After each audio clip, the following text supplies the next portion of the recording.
Latero FM, la fuerza del norte. Déjeme preguntarle, quiero comenzar por un tema político, por favor. Porque he escuchado versiones de aquí, versiones de allá, luego, aparte de luego el reportaje de que lo comentamos el otro día de Informe Especial con respecto a lo que pasa en Rancagua con los jueces, ¿cierto? Sí. Y bueno, ya han salido críticas y hay muchos que están apuntando a la figura del senador Letelier, que ya lo hemos criticado acá también, Sí, me incluyo. sí. Pero ahora viene la crítica por parte del mismo, yo he escuchado críticas de lo que se podría denominar el fuego amigo de los mismos socialistas criticando al senador Letelier. Bueno, mira, esta coyuntura se da dentro de una elección interna del Partido Socialista, ¿verdad? Y si bien es cierto, digamos, han habido apoyos para un político socialista que ha estado 30 años en el poder siendo diputado y senador, que se le considera un poco así como el patrón del fondo de Rancagua. Así parece. Digamos, y que es hijo de un digamos, el mérito de él, más que político, su mérito de haber sido hijo del canciller Letelier, que fue asesinado en Washington. Claro. Y ese es el mérito. Y hay mucha gente que ha usurpado puestos políticos en virtud de esas denominaciones o de esos accidentes. Claro. Ahora, ¿qué pasa con Letelier? Bueno, Letelier pasa también que él ha mantenido una actitud imprudente, ¿ya? Una actitud imprudente, porque dentro de todas sus facultades como senador, él está también gestar reuniones con personajes, dirigentes, trabajadores, lo que sea, dentro de su ámbito senatorial o dentro del ámbito de su circunscripción, que es Rancagua. Entonces, esto que él haya ido a conversar hace tiempo, estamos hablando, que eso no fue ayer, esto fue, digamos, meses atrás, con el fiscal Abbott, para justamente presentarle su preocupación, su interés, más bien, por la forma en que se estaban dando a conocer internamente este secreto a voces que recorría las calles de Rancagua y de la Corte Suprema y de las Cortes de Chile, no hizo más que acelerar un proceso donde él no tiene ninguna incumbencia. Él está hablando con otro poder del Estado. Él puede preguntar muchas cosas, pero para eso hay líneas oficiales de consulta, que es a través, por ejemplo, oficialmente, porque uno puede juntarse en una comida, en un cóctel, digamos, conversar un par de palabras. Una cosa más informal. Exacto, hay esos mecanismos, siempre existen, digamos, no un senador o un juez no se va a excusar respecto de alguien que le conversa, sobre todo a un nivel de autoridades. Claro. Pero una cosa muy distinta es ir a abogar, porque eso fue lo que hizo. Claro. Al momento de preguntar, abogar por personas que él sabía que iban a ser destituidas. Entonces, se sabía ya que había un proceso ya en curso respecto de los 3 jueces de la Corte de Apelaciones de Rancagua que fueron echados o que fueron apartados dentro de una investigación, que es una manera eufemística de decir lo que pasa, porque esto ya estaba archicomprobado.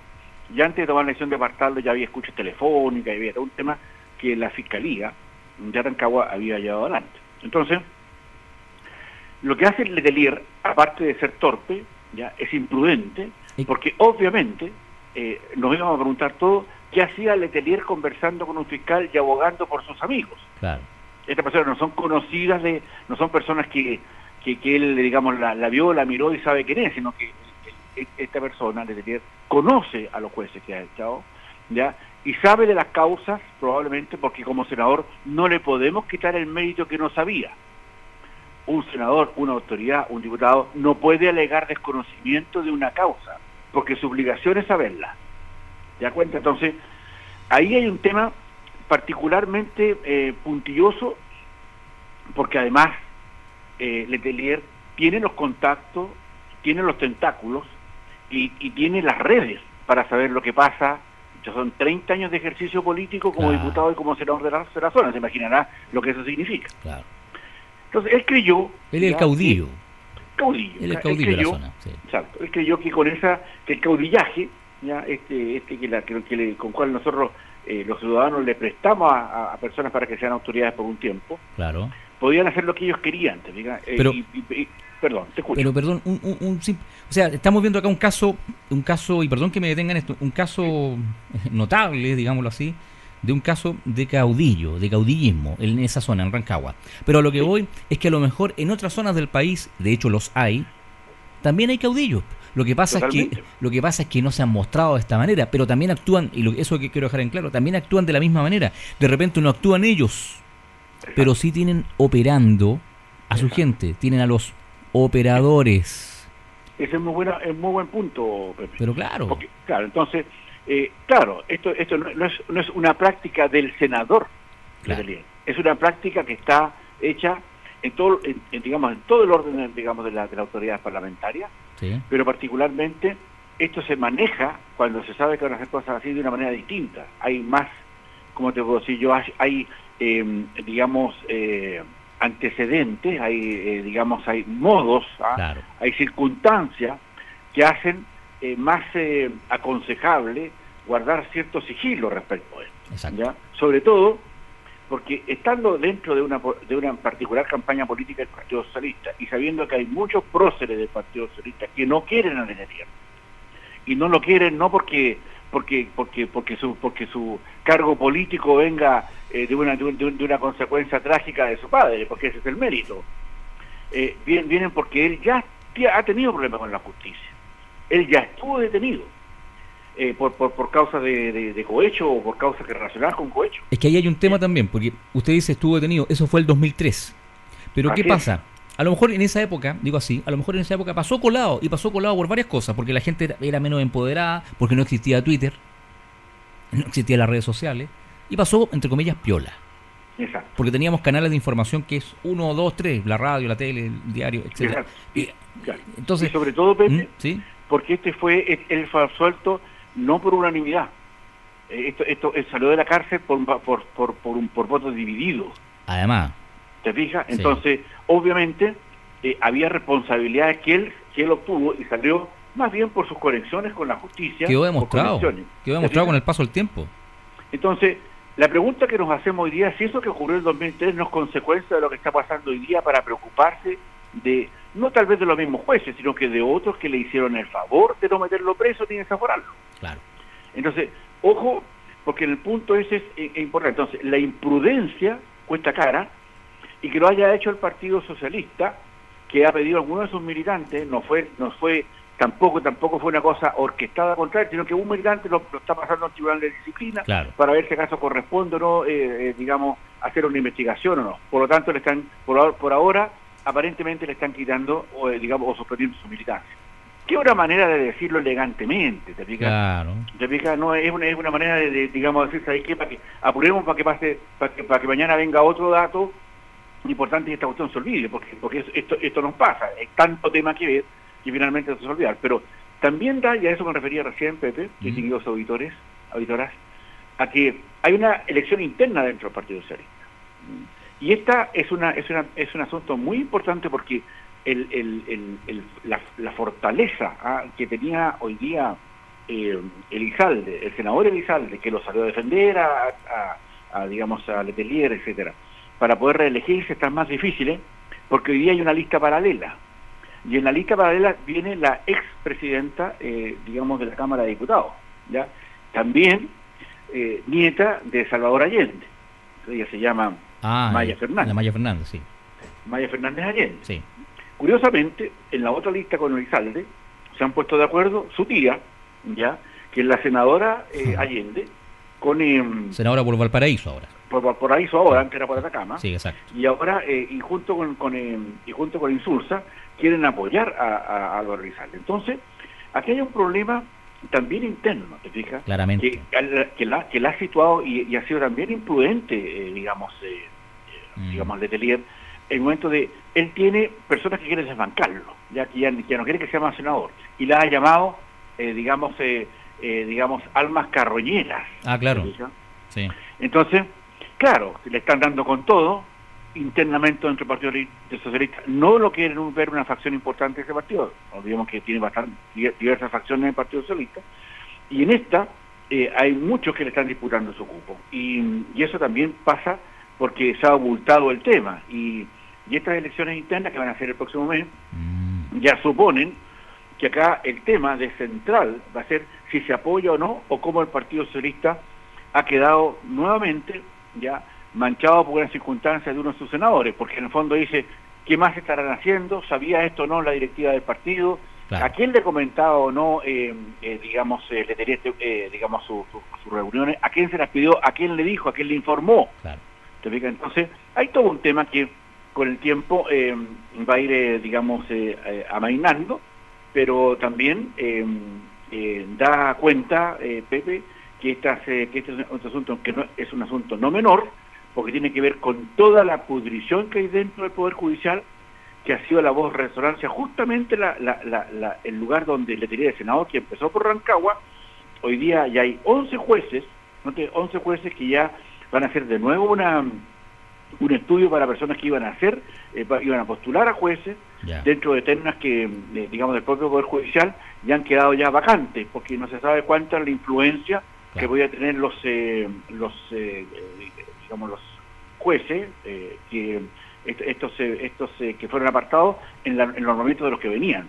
Entonces, hay un tema muy especial, y como ocurre en la misma circunscripción de Letelier, y Letelier, digamos, tuvo estas digamos, poco afortunadas reuniones sin conocimiento público, porque esto se supo por una casualidad.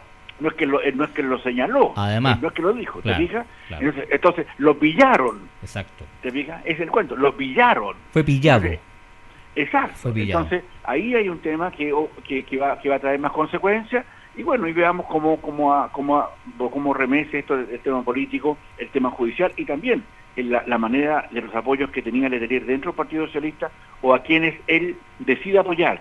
Porque si finalmente él quiere apoyar o darle una bendición a una de las listas internas que va a elección del Partido Socialista el próximo mes, esa lista lo más probable es que pierda. Es un tema. Vamos a otro, porque está interesante lo del Partido Socialista, nos quedan poquitos minutos.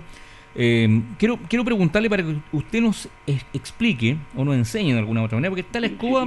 Ayer miraba la información con respecto al Senado y la elección del nuevo secretario del Senado, que provocó toda una polémica. Yo de verdad, desde mi humilde tribuna digo, ¿por qué este señor ya estaba? Algunos, el senador Osandón fue bastante crítico con él. ¿Qué pasó ahí? Sí. ¿Cuál es la importancia del secretario de la Cámara Alta? Mira, tengo el honor, no sé si decirlo así, o tengo en mi acervo, digamos, de mi trabajo, de mi conocimiento, haber trabajado en el Congreso varios años, en los años 90. Y conozco muy de cerca lo que significa el funcionamiento del Congreso, particularmente el Senado, sus comisiones, lo que significa, y particularmente lo que significa tener un secretario general nuevo, que es el caso que tú me pides, que el actual fiscal Raúl Guzmán, que va a la Secretaría General del Senado, que es un puesto muy importante, porque por el secretario general pasan todas las mociones, todos leyes, los trámites legislativos que hay en el Senado. O sea, es un personaje clave. ¿No? Ahora, ¿por qué se ha hecho tanta bulla esto? Porque resulta que el fiscal Raúl Guzmán pertenecía a otro poder del Estado, que es el poder judicial. ¿Sí? ¿Te fijas? Que está dentro de que no y llevaba causas que decían relación en contra de personeros del Congreso y del Senado particularmente. No sé si te acuerdas cuando hubo un tema también en que tuvo que ver la Fiscalía con unos informes de los parlamentarios, de los senadores que no querían decir a quiénes le pagaban y cómo circulaban platas públicas a través. Sí. Bueno, esas causas fueron conocidas por la Fiscalía, no precisamente por la Fiscalía digamos, de Raúl Guzmán, pero sí tenía una connotación, digamos, clave, porque Guzmán viene de un poder, que de alguna manera investigaba o controlaba al poder del Senado. ¿Me explico? Ya, entiendo. Él tenía la institución de que él viene. Entonces, esto es como venderse a una opción que tenía él en su fuero como fiscal, que también investigar. Entonces lo compran, lo traen, y nadie está diciendo nada respecto a los méritos personales de digamos, del fiscal Raúl Guzmán. Lo que estamos diciendo es que para ser secretario del Senado se requieren condiciones muy especiales, porque siendo el Senado de la República la institución más digamos, peor evaluada por la comunidad, por la ciudadanía, la peor evaluada, el Senado, el Congreso, ¿ya? Llevar a una persona que viene de un mundo de la justicia, que tenía que, por función, vigilarlo, controlarlo, o digamos, o auscultarlo, o hacer materias contra ellos, hoy día pasa de ese bando a este otro, con la abierta posibilidad de que se interprete que su venida tiene que ver con acuerdos políticos o con acuerdos de poder para muchas cosas. Entonces queda flotando ¿por qué el juez Guzmán y por qué no otro, que con iguales o mejores características que él, podía asumir este cargo tan importante? Entonces, el punto está en la duda, ¿cómo se llama?, en la sospecha, en la manera en cómo se presenta un secretario que es elegido por 30 votos a favor, 7 abstenciones y 4 en contra. O sea, mayoritariamente hecho así. Por lo tanto, las formas que elige el Senado para tener secretario general también son importantes, porque ¿qué queda reflejada esto en la memoria colectiva de la ciudadanía? Pienso yo, queda fijado por qué se habrá llevado a este fiscal al Senado. ¿Para qué? ¿Es solamente méritos? ¿Se va a esconder algo? ¿Se va a tapar algo? Entonces, ante esas circunstancias, yo creo que hay un tema especial que desgraciadamente el Senado, que siempre se mira el ombligo, nunca tiene conocimiento cabal de lo que pasa con las sensaciones externas, de cómo está pensando la comunidad respecto a los temas, ha optado por a mi juicio, una manera torpe, imprudente, de poder llevar a un secretario general, la persona más importante, digamos, en el Congreso después de los parlamentarios, y esto es el Senado. O sea, imagínate, él está en el cargo, en el soporte. Es un cargo muy estratégico. Claro, en el soporte del segundo lugar de importancia después del presidente de la República viene el presidente del Senado. Exacto. Y que el Senado tenga a una persona de esa naturaleza y dice, bueno, a ver, ¿qué pasó acá? Pero perdón, yo entiendo toda la explicación que usted nos da, me queda bastante claro ese punto, pero la pregunta es, ¿por qué esa persona no podría haber sido otro? ¿No hay una persona de carrera en el Parlamento? Porque yo me imagino que para estar ahí, aparte tiene que ser un jurista y tiene que ser una persona que conozca las leyes. Porque yo, así como usted mencionaba, yo por ejemplo tengo la suerte de conocer al secretario de la Cámara de Diputados, que uno sabe que es una persona que ha estado, no está de ayer, o sea, lleva ahí 20 y tantos años, y conoce el tema, de hecho, las veces que me ha tocado ir al hemiciclo, estar ahí, usted nos podrá corregir, es el secretario el que de repente dicta las pautas dentro de una sesión. Exacto, pues. A eso voy. Él dice todo, él es el director de orquesta, no, esto está mal, no, esto está fuera del artículo tanto, tenemos que revisarlo, etcétera. Entonces, ahora voy, esta persona, ¿por qué esa persona? Exacto, yo creo que hay dos miradas que me atrevo a adelantar, o tres miradas tal vez, que salen de cuando uno colige todos los datos que están pasando. Mira, yo creo que acá el Senado tiene una culpa interna muy grande, porque ellos tienen internamente personas de carrera, tremendamente habilitadas y capaces para poder optar a este cargo de secretario general. Sin embargo, la mirada que sea de afuera, a mi juicio, estoy pensando por los senadores, como corporación, tiene que ver con una mirada fresca externa que venga a decir, mire, esto es lo que se ve de ustedes, porque yo también, digamos, cuando llega a Guzmán a enseñar ayer después de su votación, dice que, por ejemplo, él traía una manera de poder, digamos, modernizar, eficientar, transparentar al Senado. Pero también tiene la opción de que un funcionario interno que solo tenía posibilidad de ver los últimos 20, 30 años, muchas veces son funcionarios de carrera, tienen más de 30 años del ejercicio dentro de las comisiones, dentro de lo que significa el aparato administrativo logístico del Senado. Yo creo que han querido elegir a una persona para tener una mirada más externa, pero en esta mirada también es una mirada muy riesgosa, porque en el fondo el hacerlo bajo estas circunstancias, llevándose a una persona de la vinculación con el Poder Judicial, etcétera, da una señal extremadamente preocupante. Había más personas, y había gente mejor que él, sin duda. Gente que ha estado, no te decía, 25, 30 años en el Senado haciendo lo mismo, conoce muy bien internamente la mecánica interna del Congreso, que Guzmán va a tener que llegar a aprender. Pero también tiene que ver con la mirada que el Senado quiere dar para que las cosas no siga amparándose dentro de los funcionarios que han vivido siempre dentro de la misma lógica del Congreso. Sí. Y este Guzmán, y este fiscal Guzmán, lo que hace es más bien traer una mirada nueva respecto a eso. Yo creo que por ahí podría ir, sobre todo porque yo creo que el Senado tiene mucho interés en mejorar lo que ha sido sobre todo la transparencia. ¿Sabe qué? ¿Sabe qué? Se nos fue el tiempo, se nos va a ir el tiempo, porque cuando nos apasionamos, me incluyo, sí. No, yo no miro ni el reloj y nos van a retar y qué sé yo. Antes de eso, a usted y a los auditores, échele una miradita a Ciberchile con el bombazo que trae ahora. Los chats que muestran cómo el ex general Villalobos, general de Carabineros, dirigió la trama de la operación Huracán, pues. No, tremendo. Esa cuestión la vamos a tratar seguramente el próximo viernes. Por ahora los invito a escuchar a nuestros distinguidos auditores el programa de mañana. Espectacular, jueves. Bien. Mire, espectacular con Guillermo Horson, que habla sobre el tema chino, chileno, y es muy importante, los invito a escuchar. Bueno, Pepe, un abrazo, nos encontramos el próximo lunes, porque este viernes es feriado. Ya. El próximo lunes, Dios mediante, en otras razones de Estado en Vivo. Gusto saludarte y muchas gracias. Un abrazo, buenos días. Chao, viejo. Matero FM, la fuerza del norte.